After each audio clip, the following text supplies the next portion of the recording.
Hoje, em Brasília, numa cerimônia, o presidente Jair Bolsonaro fez afirmações que violam a nossa Constituição, a Constituição de 1988.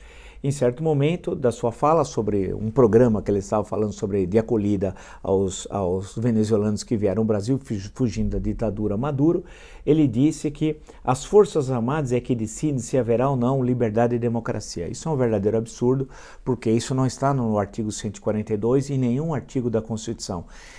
Cabe ao cidadão e aos poderes executivo, legislativo e judiciário, ao Estado Democrático de Direito, preservar a democracia e a liberdade. Não é uma tarefa, portanto, das Forças Armadas como se fossem tutoras da democracia no Brasil. Isso não existe em nenhum artigo constitucional aqui e na nossa tradição dos últimos 31 anos. Portanto, ele cometeu um claro ilícito constitucional. Mas, pior ainda, logo à frente, ele resolveu subitamente, e é a segunda vez que ele faz num curto espaço de tempo, elogiar novamente o torturador, o assassino, Carlos Alberto Brilhante Ustra, um assassino que entre os anos 1970 e 1974 torturou e assassinou vários brasileiros aqui em São Paulo, na Rua Tutóia, no Doicote.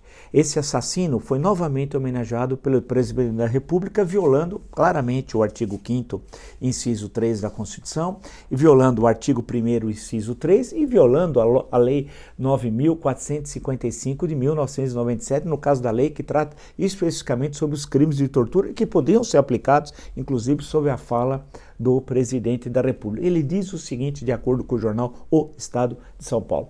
No discurso, Bolsonaro voltou a elogiar o regime militar brasileiro. Ele afirmou que resgatou, aí vem Bolsonaro, a honra de um grande coronel do Exército, em referência a Ustra, que foi, vale lembrar, o primeiro militar condenado por sequestro e tortura. Foi condenado pela justiça brasileira por sequestro e tortura. Quer dizer, o presidente da República está elogiando como herói alguém que foi condenado por sequestro e tortura pela justiça brasileira. E pior, o presidente disse ao ministro da Justiça, Sérgio Moro, presente no evento, que muitos dos críticos do coronel estão presos em Curitiba graças à sua coragem, Moro. Ou seja, ele colocou então o Moro na jogada, que ficou em silêncio.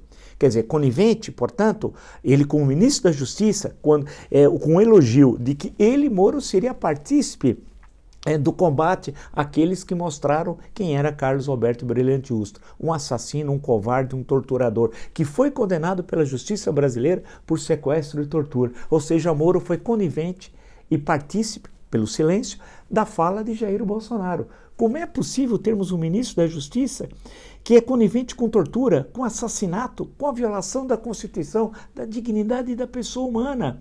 Violando, não é possível. A que ponto baixo chegou Sérgio Moro para fazer simplesmente uma carreira política, para ficar ministro da Justiça, jogar fora 22 anos de magistratura e ouvir em silêncio um ataque às nossas instituições, um ataque à Constituição, um ataque ao Estado Democrático de Direito? Bolsonaro repetir em 2, 3 dias a defesa de um torturador, acho que não causa sombra a ninguém. O duro, infelizmente, é a que ponto baixo chegou Sérgio Moro. Ouvir a defesa da tortura de um torturador e ser partícipe, pelo silêncio, do elogio de um assassino.